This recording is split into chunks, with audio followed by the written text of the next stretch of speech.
Paul Slack is good news, unfocused kind of a guy. But I'm here with a focused guy, a focused man and a good man, Mark H. Fowler. Hi, Mark. How are you? Hi, Paul. Glad to meet you. Glad to be back in New York.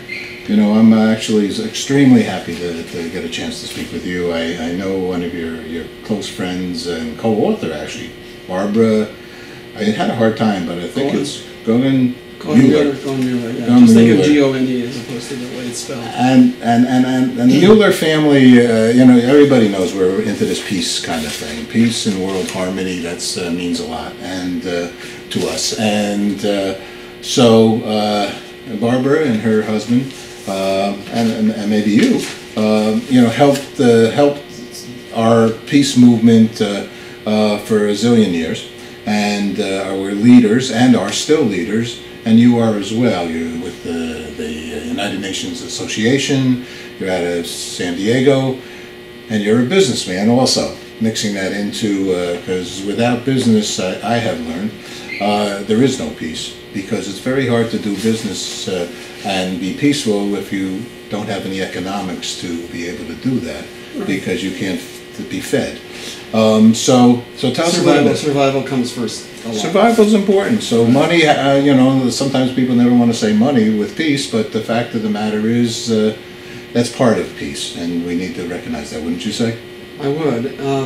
But what's also important, what you're saying, is that there's other issues that surround what we consider sometimes having a peaceful moment, because you've got to get through certain things. You've got to be able to. There's always a challenge. People can have conflicts, even though they want to be peaceful. There's always something in the way sometimes. You talked about the money aspect. Money and survival go hand in hand, but you got to learn to put your hands around that and begin to realize it's the people that make that money and that focus work. Because without the people, I turn around companies, I re-engineer companies, I do mergers and acquisitions in the small, medium-sized business arena, and one of the things that got me into the communication business and the peace business was realizing that you go into family businesses or non-family businesses, and a lot of tension and struggle and growth, that in order to change it, you've got to help them come alongside their business, come alongside the people that are involved with them, and be able to embrace good ideas that aren't just your ideas. So how does the book help in that way? Well, the Revolutionary Conversations book that's currently out, Revolutionary Conversations, the tools you need for the success you want, focuses on looking at the environment, looking at the people, paying attention to the situation, paying attention to the dynamics of the business, not going in with answers, but going in with our eyes open and embracing the people and moving the business forward in a way that everybody around feels comfortable that they contributed. And in most cases, they do contribute. In most cases, they add more value than I could ever add. Like we mentioned, I've re-engineered a lot of companies, and I'd like to say that I did it with them. We did it together. And if you don't focus on that, doing it together, it's very hard to have a peaceful environment, one that everybody walks away and said, that was really fun, that was really good, and we were really successful at. Well, you must be very good at this, and I happen to know you are, because in essence, sometimes you tell us, is it the challenge to get the board of directors and to get the CEO on the page of we're all in it together? Well, sometimes what it takes is getting the people in the business, I don't want to say lower echelon, but the people below the management team. Sometimes it's better to get them moving, and when we get them moving, then the upper echelon begins to realize that there's possibilities. And quite frankly, sometimes below that manager level, there's more enthusiasm, there's more caring, sometimes there's more concern or more heart for the business than there may be up above. Where up above sometimes gets more caught up in the dynamics of the financial aspects, as opposed to what this business was all about. What are most businesses all about? Bottom line? Well, I hate to use the word should, but it really needs to be about the business, the dynamic of itself. We tend to look at the business as a kind of a life form. I know that sounds kind of kooky, especially I'm from California, right? A little too flower power here. Nothing wrong with it. But a business grows on its own, and people come and go, and the business has its own life cycle, has its own focus. Once you start to make these things happen, getting new clients, developing new products, new services, all of that goes on a life of its own, and you got to pay attention to what that needs.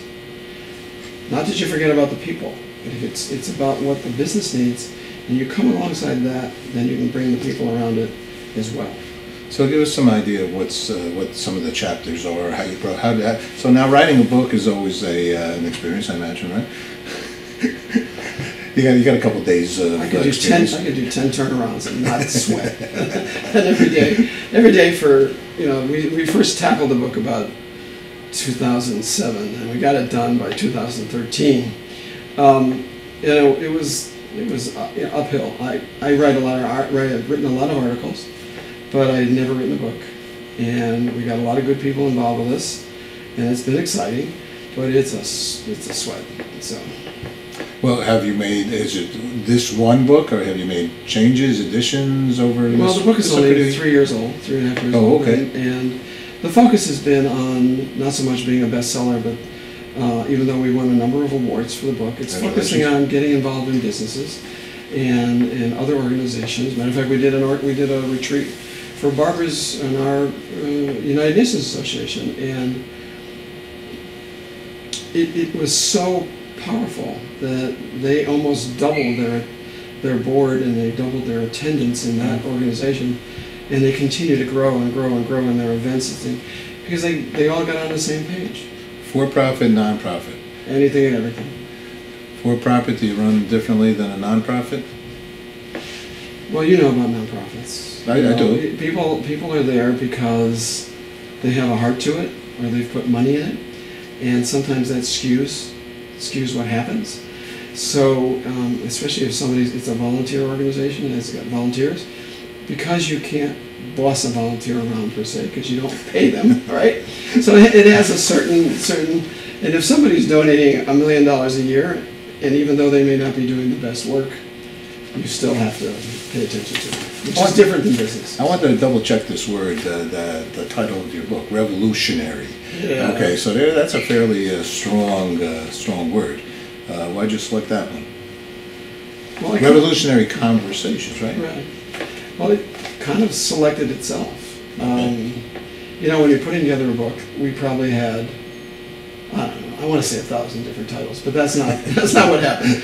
We probably had 200 titles along the way, and it took a while to develop the technology that is in the book, what they call the SHARE tools, which stands for Stop, Help, Ask, Risk, Explore, and it's a little language within itself that allows individuals like you and me to talk. If we both knew this, if I said certain things, you would know what I'm talking about. And even you get it into an organization, all of a sudden people understand. It's slang is not the right word, but it's a language. It's a way of acting that gives people the flexibility and the knowledge that I know what you're doing. I know where you're coming from because we've done the same thing. It tries to get away from the competitive aspect and have people more walking alongside each other as opposed to my idea is better than your idea. Give me an example of a revolutionary conversation. Well, if you don't mind. No, and it comes in different forms. It comes in from a business perspective. I've used this a couple of times where I was interviewing customers of one of my clients because we were trying to decide how to grow this business, and so we were out there focusing on very in-depth collaborative conversations. And in one particular situation, the guy turns to, we were trying to figure out what made this business really successful, and we weren't catching it in the first 5 or 6 interviews, and all of a sudden this guy says to me, when they were finished with the interview, he said, well, take this to your R&D department. Well, there was no R&D department in this organization. We had collaborated with him to a point where something that I would have never been able to think that I should ask him a question about, but because we worked it together, we did the interview together. I didn't sit there like this. We sat together, we looked at, we even showed him some of the questions we had. We made it fun to do. And what usually comes out of a conversation like that, and can vary, is something that would never happen if you had just tried to interrogate them, and I don't mean interrogate. Like, we're having a great conversation. You're asking questions, but, you know, we're going back and forth. Yeah. Who knows? Maybe we're having a revolutionary conversation. I feel that way. Thank you very much. And in our case, we hope the audience feels that way, right? Because there's actually somebody watching these things, and a lot of times looking for good news. Somebody wants that good news. They hear the positive thinking and revolutionary thoughts, and maybe an easier or better or more successful or a way to make an extra buck or to make an extra smile. What I like about you is you're so involved with the world peace movement, and that in fact you speak here about a peaceful culture. I mean, I don't know, it's usually not a word I don't think in the corporate setting, but you have this kind of I'll say peace, love, and harmony or something you have, and so how do you incorporate that into the feelings of management?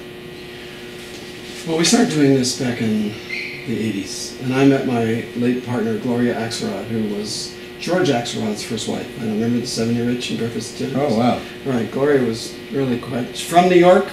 Her father was a Broadway. She looked like Audrey Hepburn? No, she didn't. She was a good-looking lady, but not like Audrey Hepburn. But I started doing training with her. First started out with active listening, and then I brought her onto my clients, and then I invented the share tools, and I would bring her on to these challenging environments, and she would help train them in a number of things, but also in these share tools. And our focus at the time, because peace wasn't exactly something everybody was jumping around about, with so many things going on in the world that weren't peaceful, as they are in many ways today. So we used to use the term being on the same page. And it was basically, if we could get people on the same page and they could begin to understand what the other person understood, and not do it in a way that was forceful, but in a way that was collaborative and cooperative, they would get on the same page. And they would be able to work with each other in a much more effective way. And it made it easier for us. I mean, I'm very experienced in corporate finance and systems and all kinds of different things. You're an accountant. Well, did I read that right? Yeah, I am a CPA, but I don't want to I started accounting, but they threw me out and they said marketing. So I respect accountants. I couldn't do half the stuff I do if it wasn't for my accounting background. Yeah, you got the something, the debit's got to equal the liability. I don't know, all these kinds of things. Auditing. Yeah, someone's got to know what's going on. Dig in, be a little bit of a private investigator. Someone's got to say, I think it's all good, but you're putting us under that business. Driving us crazy too with those nitpicking things too. But we can do all those other things, but if they're not on the same page, if they're not enthusiastic, if they don't feel like you're really concerned about them, why should they work for us when we're trying to work for them? Because you want to get away from the resistance. You want to be able to play ball together. You don't want to fight with each other all the time. And I always say this. I always say that the accountants and the finance people, they really are if you compare them to the American football game, they are the guards and the tackles. And without them, the quarterback is as good as, you might as well just forget about playing the game. And he protects the whole business. Right. He protects the business from straying too far away from probably the goal that was set, because they're right they're on top of the money. Well, in matter of fact, and if they're good ones, they know how to not just be money, but the big vision. This might be deviating a little bit, but the CFOs and the controllers, their number one responsibility is maintaining the integrity of the assets. That's their number one charge. Mm-hmm. And so you're an right, important one. When you talk about the line, that's exactly what you're talking about. They're extremely important. So from here, you're going to take this wonderful book and share it with the corporate America, share it with the employees, share it with human resources. Who are the kinds of people you hope get a chance to take advantage of your history? The same kind of people we did when we used to teach classes at UCLA Extension, American Institute of Banking, California Society of CPAs and the AICPA as well. It's about tapping into those sort of intangible aspects in a business, which includes the individuals, the people, and help business owners better understand that they can do a lot better when they embrace the people that they're working with, as opposed to fighting with them. Yeah, well, our motto on Good News, you can see on our website, says all we are is what we are with each other. So that's been That's pretty much, that's, we're on the same page. we're on the same page here. There you go. Let me ask you two last questions, and if that's okay. So I ask a lot of people, we are Good News, so we like to ask people, what is good news for them? So what would you consider good news? And any aspect of your life? Well, this is kind of, I don't know, it's not silly, but I really enjoy, what's good news for me is when I'm in a business and I'm working with business and somebody is able to rise to an area that they could never rise to before.